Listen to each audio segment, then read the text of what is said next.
अब ऊपर मान लीजिए जो गया,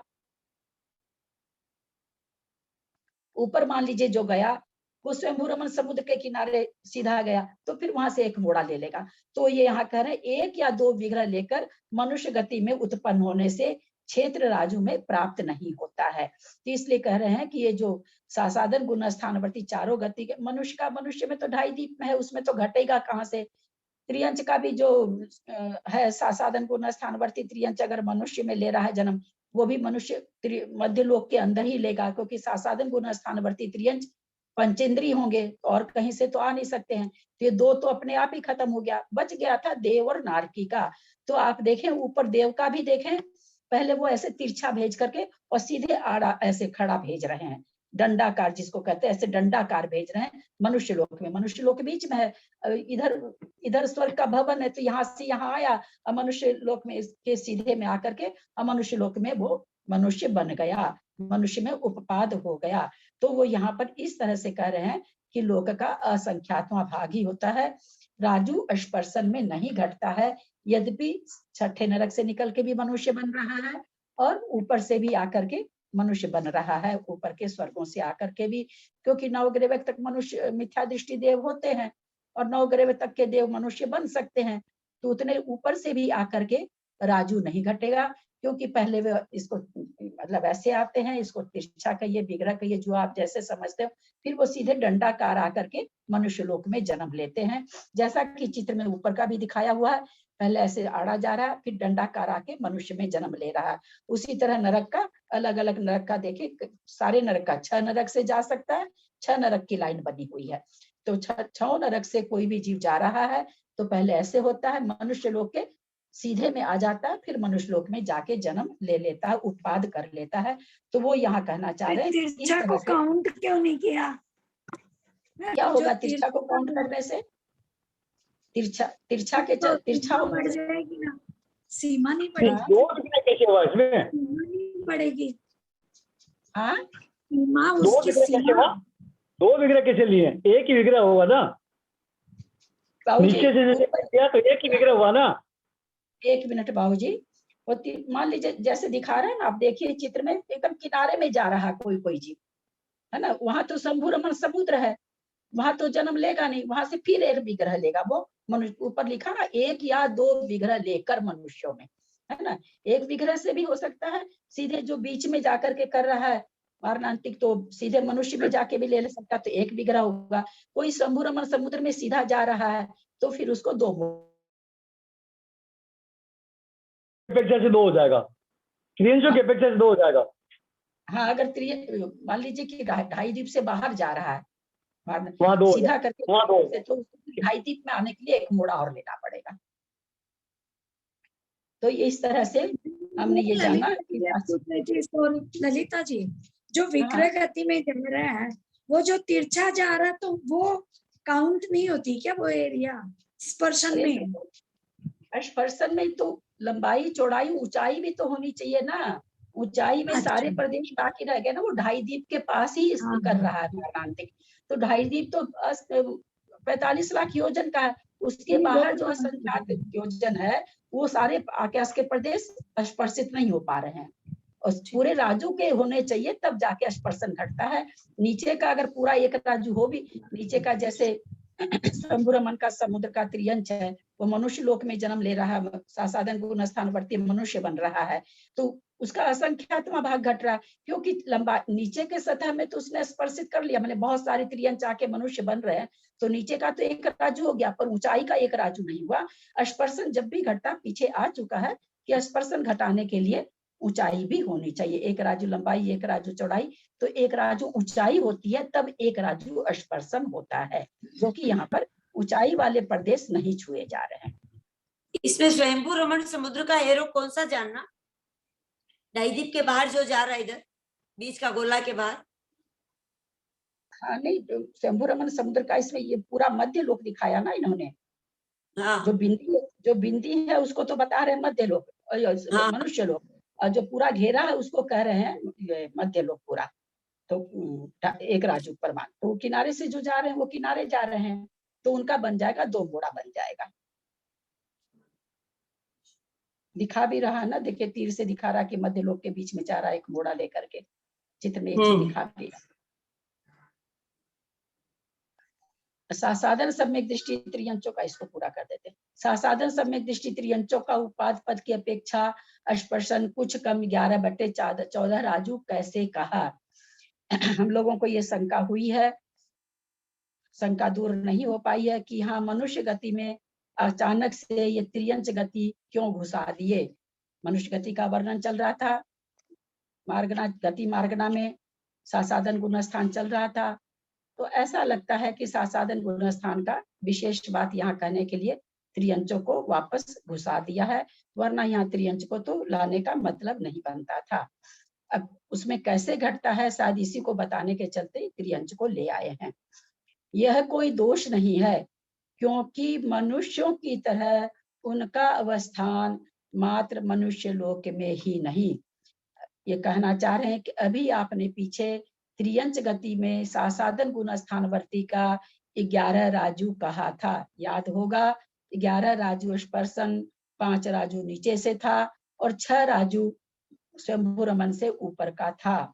तो इस तरह सॉरी 12वें स्वर्ग का देव 16वें में आता है, स्वयंभू रमन में उत्पाद कर रहा है, तो त्रियंच का उत्पाद 6 राजू ऊपर हुआ था और 5 राजू कोई छठे नरक का नारकी सासाधन गुण स्थानवर्ती है, स्वयंभू रमन का त्रियंच का उत्पाद कर रहा है, तो 5 राजू वहां हुआ था। वही चीज यहाँ कहना चाहते हैं कि आपने त्रियंचों में तो 11 राजू स्पर्शन बताया सासाधन का, और यहाँ मनुष्यों में क्यों नहीं बता रहे हैं।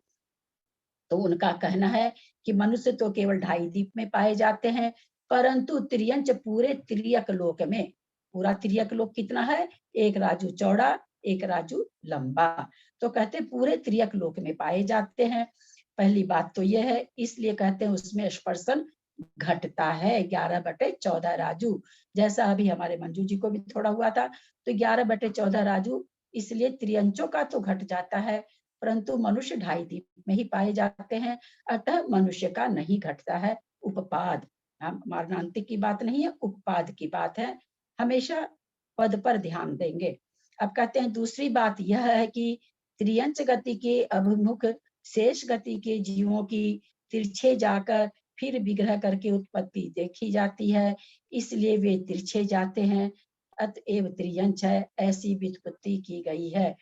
यहाँ त्रियंच के लिए बताते हैं कि उनको त्रियंच क्यों कहा गया, उनको त्रियंच क्यों कहा जाता है, तो उनका कहना है कि त्रियंच गति के अभिमुख जो 3 गति के जीव होते हैं वे तिरछे जाते हैं, तिरछे जाके फिर विग्रह करके उत्पत्ति देखी जाती है, यानी सारे आकाश के प्रदेश छुए जाते हैं, जैसा कि हमने भी समझा था कि ऊपर स्वयंभू रमन समुद्र में जाके जन्म ले रहा है, कई नारकी जाके जन्म ले रहे हैं, तो सारे प्रदेश छुए जाते हैं, और भी बीच के भी उसमें जाके कोई जन्म ले रहा, क्योंकि सारे प्रदेश को छुआना है, खाली स्वयंभू रमन के प्रदेश को छूने से तो होगा नहीं, पूरे राजू का टच कराना, नीचे का भी, मतलब मध्य लोक का भी। तो जहां जहां से भी त्रियंच जा रहे हैं तो कह रहे हैं पहले सीधे तिरछे जाने का मतलब यहाँ पर सीधे जाके फिर तिरछे जाता है, नीचे से या ऊपर से सीधा आया और फिर तिरछे जाता है, कहते इसलिए उनको त्रियंच कहते हैं। यहाँ त्रियंच की परिभाषा दी गई कि त्रियंच क्यों कहते हैं। 76/12 सम्यक मिथ्या दृष्टि आदिना मयो केवलंतानाम क्षेत्रवत स्पर्शनम। सम्यक मिथ्या दृष्टि से लेकर अयोग केवली गुण स्थान तक के जीवों का के मनुष्यों का स्पर्शन क्षेत्र के समान है। क्योंकि सम्यक दृष्टि मनुष्य है, तो मनुष्य तो बाकी सारे तो उसके अपने में हो जाएगा, बच गया उपपाद और मारणांतिक। तो सम्यक मिथ्या दृष्टि तो न उपपाद करता है न मारणांतिक करता है, और फिर बच गया सम्यक दृष्टि। सम्यक दृष्टि अगर त्रियंच है, त्रियंच में उपपाद कर रहा है तो लोक का संख्यात्मा भाग, नरक में कर रहा है तो भी लोक का संख्यात्मा भाग, क्योंकि मनुष्य है और पहले नरक से नीचे जाता नहीं है, पहले नरक तक 1 राजू नहीं है, 2 नरक तक 1 राजू है, वो भी लोक का संख्यात्मा भाग। अब इसको चौथे गुण स्थानवर्ती को कहाँ और उत्पन्न करा सकते हैं, देवों में करा सकते हैं, 16वें स्वर्ग तक करा सकते हैं, परंतु क्या है, वो भी लोक का असंख्यात्मा भाग होगा, क्योंकि मनुष्य कर रहा है, और बाकी 5वां 6ठा तो और ही क्या नाम है सो ठीक वैसे ही घटेगा जैसे चौथे का घटेगा। पांचवा छठा नरक में नहीं जाता है, केवल देव में जाता है, और न त्रियंच में जाएगा। तो इस तरह से केवल देव में जाएगा, तो वो लोक का असंख्यातवां भाग है, जो हम लोग क्षेत्र पर रूपना में पढ़ के आए हैं।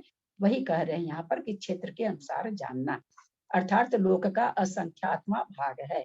विशेष यह है कि संयोग केवली का स्पर्शन लोक का असंख्यातवां भाग।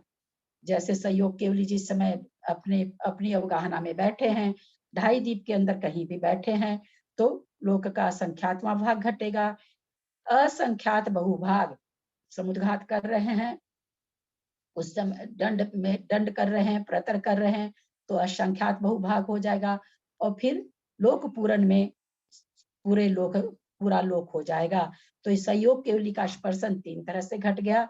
लोक का असंख्यातवां भाग तो सारे गुण स्थानों का ही है, असंख्यात बहुभाग और सर्वलोक उनके समुद्घात अवस्था से बन गया। मरणांतिक समुद्घात की अपेक्षा भी असंयत सम्यक दृष्टि मनुष्यों का क्षेत्र लोक का असंख्यातवां भाग ही होता है। यहाँ पर जो बात हम रोज बोल रहे थे वो आ रही है, क्योंकि ऐसे मनुष्य संख्यात मार्ग वाले संख्यात विमानों में ही मारणांतिक समुद्घात करते हैं। यहाँ जब ये कहा गया असंख्यातवां भाग है, तो उसका उत्तर ये दिया गया कि भाई आप राजू क्यों नहीं कह रहे हो। तो इनका ये कहना है कि मनुष्य गति से निकलने वाले उस ढाई दीप के मार्ग से ही निकलेंगे। वो स्वयंभू रमन में जाके मारणांतिक या उपपाद नहीं कर सकते हैं, वो ढाई दीप से ही करेंगे। और ढाई दीप के जितने रास्ते संख्यात मार्ग मनुष्य संख्यात होते हैं, इसलिए उनके संख्यात मार्ग होते हैं, और इसलिए वो संख्यात विमानों में उपपाद करते हैं। मनुष्य संख्यात होते हैं, संख्यात मार्ग से ही निकलेंगे, और संख्यात विमान में ही उनकी उपपत्ति होगी। असंयत है, देव बनेंगे, राजू घट सकता था, लेकिन असंख्यात आकाश प्रदेशों को स्पर्श नहीं करने से इनका राजू में स्पर्शन नहीं घटता है। तथा सीधी गति से करते हैं। देखें चित्र अगले पृष्ठ पर है, एक बार इसको पूरा पढ़ के चित्र को समझते हैं। उपपाद पद की अपेक्षा भी इतना ही स्पर्शन होता है, क्योंकि साधन सम्यक दृष्टि देवों के समान ही यहाँ मनुष्यों में उत्पन्न होने वाले असंयत सम्यक दृष्टियों के आगमन का भी नियम पाया जाता है। पृष्ठ इसको देखें। असंयत सम्यक दृष्टि मनुष्य गति के जीवों के द्वारा मारणांतिक समुद्घात से स्पर्शन लोक का संख्यातवां भाग। ये मनुष्य लोक है बीच वाला, यहाँ से मारणांतिक समुद्घात कर रहा है, ऊपर जाके सीधा गया, और जहां जिस विमान में करना है, देखे पहले सीधी लकीर है, ऊपर जिस विमान में करना है वहां तिरछे जा रहा मोड़ा लेकर। तो जो ऊपर के राजू तक 6 राजू तक के जो आकाश के प्रदेश हैं लंबाई में, वो अढ़ाई दीप से बाहर वाले स्पर्श नहीं होते हैं। अढ़ाई दीप वाले तो सारे स्पर्श हो जाएंगे अनेक जीवों के द्वारा, अढ़ाई दीप के बाहर वाले स्पर्श नहीं होंगे। यानी 45 लाख के योजन असंख्यात योजन का है आकाश प्रदेश, तो एक राजू कितना है असंख्यात योजन। मनुष्य लोग कितना है 45 लाख योजन। तो 45 लाख योजन से सीधे जा करके और जहां उत्पाद करना है वहां मोड़ा ले रहा है। तो ऐसे जो सीधे गया 6 राजू, मान लीजिए 16वें स्वर्ग में कोई जा रहा है, तो ये 6 राजू तक का जो एक राजू में जितना आकाश प्रदेश है उसको वो टच ही नहीं कर पाता, तो ढाई दीप से निकलता है, निकल के जहां उत्पाद करना पड़ता है वहां मोड़ा ले लेता है। ऐसा यहाँ पर बता रहे हैं कि इस कारण से इनका असंख्यातवां भाग होता है। मनुष्य गति ये हो गई। कल हम लोग देवगति पढ़ेंगे, गति मार्गना में देवगति का स्पर्शन को जानेंगे। कैसे टाइम जाता है, 10:50 हो जाते हैं। प्रत्यक्ष मात्रा पदवाक्यहीनं मया प्रमादात् किंचनोक्तम् तन्मे क्षमित्वा विदधातु देवी सरस्वती केवल बोधलब्धिं। बोधि समाधि परिणाम सुधि स्वात्मोपलब्धि शिव सौख्य सिद्धि। चिंतामणिं चिंतित वस्तु दाने त्वं वन्द्यमानस्य ममास्तु देवी। जहाँ वाणी के ज्ञान से सुझे लोकालोक, सो बानी मस्तक चढ़ो सदा देत हूँ दो। हे जिन बानी भारती तो ही जपूं दिन रैन, जो तेरा शरण आ गए सो पावे सुख चैन। देव भजू अरहंत को गुरु से हो निर्ग्रंथ, दया धर्म पालू सदा यही मोक्ष का पंथ। 9 बार नमोकार।